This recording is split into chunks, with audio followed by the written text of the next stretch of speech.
સાબરકાંઠા જિલ્લાના હિંમતનગરમાં હુડા સામેનો વિરોધ હવે વધુ ઉગ્ર બની રહ્યો છે। હિંમતનગરના 11 જેટલા ગામોના ખોડો અને ગ્રામજનો છેલ્લા 1 મહિનાથી આ વિકાસ યોજનાનો વિરોધ કરી રહ્યા છે। તેમનો આક્ષેપ છે કે હુડાના કારણ તેમની ખેતીની જમીનો કપાતમાં જશે અને તેઓ પાયમાલ થઈ જશે। આજે વિરોધના એક અનોખા સ્વરૂપમાં ખેડૂતોએ હુડાનું બૈસણું યોજ્યું હતું। શું છે આ સમગ્ર મામલો અને કઈ રીતે લોકો આ યોજનાનો વિરોધ કરી રહ્યા છે? જુઓ આ અહેવાલ। આ દ્રશ્યો છે હિંમતનગરના બેરના ગામના, જ્યાં આજે હુડાના વિરોધમાં અનોખો કાર્યક્રમ યોજાયો। થોડા દિવસ પહેલા ખેડૂતોએ હુડાનું દહન કર્યું હતું અને આજે મોટી સંખ્યામાં 11 ગામના લોકો ભેગા મળીને હુડાનું બેસણું કરી રહ્યા છે। આ બેસણામાં ગ્રામજનો, મહિલાઓ અને તમામ ધર્મના લોકો જોડાયા છે। ખાસ કરીને મહિલાઓ દ્વારા હુડાના છાજિયા લેવામાં આવ્યા। ખેડૂતોએ સરકારની વિકાસ યોજનાને પોતાની જિંદગીનો અંત માની રહ્યા હોય તેવા પ્રતિકારની આ ઘટના છે। ખેડૂતોનો મુખ્ય વિરોધ એ છે કે આ યોજનાના અમલથી તેમની ખેતીલાયક જમીનનો મોટો હિસ્સો કપાતમાં જઈ રહ્યો છે। ખેડૂતોના મતે આ પાયમાલ કરતો વિકાસ છે, જે તેમને સ્વીકાર્ય નથી। હુડાનું નોટિફિકેશન બહાર પડ્યો ત્યારથી જ વિરોધ શરૂ થયો છે અને છેલ્લા 1 મહિનાથી સતત અલગ અલગ કાર્યક્રમો દ્વારા સરકારનું ધ્યાન દોરવામાં આવી રહ્યો છે। જો કે ખેડૂતોના આક્રોશ એ વાતને લઈને છે કે વારંવાર રજૂઆતો કરવા છતાં સ્થાનિક નેતાગીરી કે રાજ્ય સરકાર તરફથી આ મામલે કોઈ જ પ્રત્યુત્તર કે વિચારણા કરવામાં આવી નથી। પિતાની જમીન બચાવવા માટે ખડો હવે આરપારની લડાઈના મૂળમાં છે। રાજકીય નેતાઓના પ્રવેશ પર પ્રતિબંધ અને પદાધિકારીઓના રાજીનામાની તજવીજ એ વાતનો સંકેત છે કે જો સરકાર ઝડપથી કોઈ વિચારણા નહીં કરે તો આ આંદોલન વધુ વખરી શકે છે। શું સરકાર હડાનું નોટિફિકેશન રદ કરશે કે પછી ખડોને કાયદાકીય લડત માટે તૈયાર રહેવું પડશે, તે તો આવનાર સમય જ બતાવશે। સ્થાનિક નેતાગીરી અને સરકારની નિષ્ક્રિયતાથી રોષે ભરાયેલા 11 ગામના લોકોએ હવે એક નિયંત્રક પગલું ભર્યું છે। ગામ લોકોએ સર્વસંમતિથી નક્કી કર્યું છે કે આ અસરગ્રસ્ત 11 ગામોમાં હવેથી કોઈ પણ રાજકીય પક્ષના નેતાને પ્રવેશ આપવામાં આવશે નહીં। રાજકીય નેતાઓ માટે ગામના દરવાજા બંધ કરી દેવાનો આ નિર્ણય સ્પષ્ટ સંદેશ આપે છે કે ખડો તો રાજકીય ઉદાસીનતાથી થાકી ગયા છે। આ ઉપરાંત આ 11 ગામોમાં વસતા રાજકીય પદાધિકારીઓને પણ તેમના હોદ્દા પરથી રાજીનામા આપવાની તજવીજ હાથ ધરવામાં આવી છે। આંદોલનને મળેલા વ્યાપક સમર્થનનો પુરાવો એ છે કે આજના બેસના કાર્યક્રમમાં તમામ ધર્મના લોકો, ખાસ કરીને મુસ્લિમ સમાજના લોકો પણ મોટી સંખ્યામાં જોડાયા હતા। આ એકતા બતાવે છે કે જમીન બચાવવાના મુદ્દે લોકો પક્ષપલટા કે ધર્મની વારાબંધીથી ઉપર ઉઠી ગયા છે। હવે જોવાનું એ રહે છે કે ખેડૂતોની આ ઉગ્ર લડત બાદ સરકાર ક્યારે જાગે છે અને શું નિર્ણય લે છે।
એના ગામની અંદર હુડાનું બેસતું રાખેલું છે અને જેની અંદર અમારા 11 ગામની તમામ પબ્લિક સ્વયંભૂ આવેલી છે, જેને કોઈ આહવાન કરેલું હતું કે ભાઈ આપણે 5 તારીખે બેરણા મુકામે બેસતું રાખેલું છે, તો અમારા 11 ગામની પબ્લિક સ્વયંભૂ આવેલી છે અને સરકારને સ્પષ્ટપણે ચેતવણી આપવામાં આવે છે કે જો અમારા હુડા રદ ન થાય, અમારા હુડા જોઈતો નથી, અમારા ભોગે અમારા હુડા જોતો નથી, અમે 1 ઇંચ જમીન આપવાના નથી.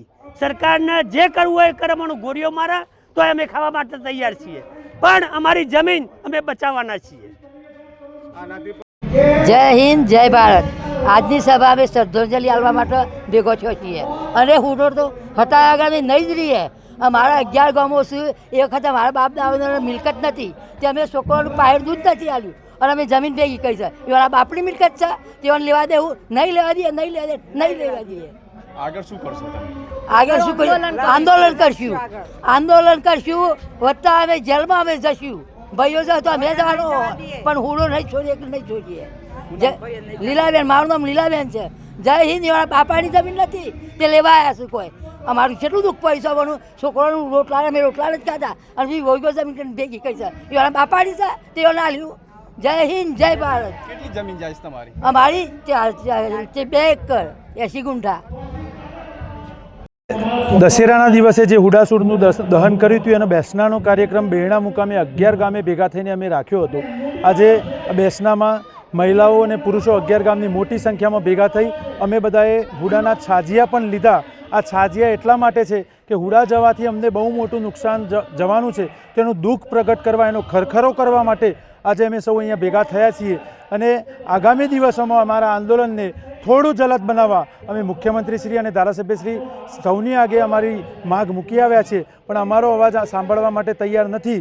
એમનો મૂડ નથી હુડા રદ કરવાનું, તો આગામી દિવસોમાં એમનો મૂડ બનાવવા માટે જલદ કાર્યક્રમો આપવા માટે અમે આજે નક્કી કર્યું છે. સૌએ સાથે મળીને આગામી દિવસોમાં અમે નિર્ણય લીધા છે સૌએ સાથે મળીને કે ભાઈ હવે અમારા 11 ગામમાં કોઈ પણ પ્રકારના રાજકીય પક્ષોને અમે એન્ટ્રી આપવાના નથી અને અમારા ગામોમાં જે પણ રાજકીય પક્ષોમાં અમે સૌ જોડાયેલા હોય એ બધા જ હવે રાજીનામા એક સાથે મૂકી દેવાના છીએ અને આગામી દિવસોમાં અમે હુડાનો વિરોધ પૂર ઝડપે અને ઝડપીથી અમારો નિર્ણય લેવાય એવા જલદ કાર્યક્રમો આપવા જઈ રહ્યા છીએ.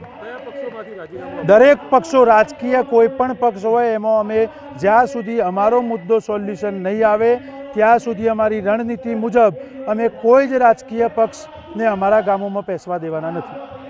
અમારા હુડા જે હિંમતનગરમાં લાવ્યા છે એ હાલ ખરેખર હુડાની હિંમતનગરમાં કોઈ જરૂરત નથી.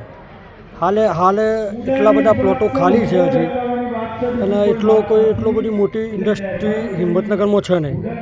એ હાલ હુડા કંઈક બધા આવી જવાના હોય, આટલી બધી જમીન સંપાદન કરીને એનું કોઈ વળતર આપવાના નથી. ખોટી જમીનો પડાઈ લેવાની વાત છે આ બધી. અને હાલ અમારે જોવો સૌગઢ બાજુ તો બાયપાસ રોડથી આગળ જે રિંગ રોડ કાઢ્યું છે 500 મીટરના, ખરેખર તો બાયપાસ રોડ છે જ હજી અમારે, તો બી એટલી બધી ટ્રાફિક નથી હજી અને એના 500 મીટર દૂર રોડ કાઢવાનો એ કોઈ મતલબ નથી. એમ એ ખોટી 40% જમીન પડાવી લેવાની આ એક કારસ્તાન છે. જુનેદભાઈ ખરોડિયા. એવી રીતે અમે આ જમીન અમારા જે 11 ગામડામાં જે હુડા લાગ્યું બરાબર, અમારે એની કોઈ જરૂરિયાત હતી નહીં. અમારા બાપ દાદાની જે મિલકત વસાયેલી છે એમાં અમે એક સાહલો પણ એમને હાલવા તૈયાર નથી. ચાહે અને જે લડાઈ એક એન્ડ સુધી લડવાની થાય તો અમે લડી લેશું, પણ અમે એક સાહલો પણ જમીન એમને હાલવાના નથી. જે 11 ગામના જે આ બેસણાનો કાર્યક્રમ રાખેલો છે બેરણા મુકામે, તો દરેક સમાજના લોકો એક હુડાના બેસણામાં પહોંચેલા છે અને એ કાર્યક્રમ ચાલુ છે. હિન્દુ મુસ્લિમ સર્વ જમાતના લોકો જોડાણા છે.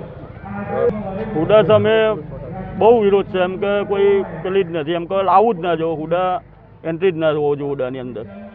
શું નામ આપનું? ઇરફાનભાઈ. અમિતભાઈ હો. ઓકે, આજે બેરણા મુકામે હુડા નામના રાવણનું આજે બેસણું હતું અને એમાં દરેક જ્ઞાતિના, દરેક હિન્દુ હોય, મુસ્લિમ હોય, કોઈ બી જ્ઞાતિના જેનું જમીન કપાત થાય છે બધા ટોટલી અહીંયા આવેલા છે. અને આજ સુધીનો ઇતિહાસ રહેલો છે કે જ્યારે દરેક જ્ઞાતિ ભેગી થઈને જ્યારે કોઈનો વિરોધ કરે છે ત્યારે એ જે બી હોય સરકારના સામે જે બી વસ્તુની અમારે હાલ આજે તકલીફ આવી છે એ તકલીફ 110% અમે દૂર કરીને જ રહીશું અને આની અંદર દરેક જ્ઞાતિના દરેક વર્ગ અમારી સાથે છે અને 11 ગામના દરેક માણસો આજે તાકાતથી હુડાના રાવણ સામે લડવા માટે અમે કોઈ પણ સંજોગોમાં આ હુડા હટાઈને જ રહેવાના છીએ.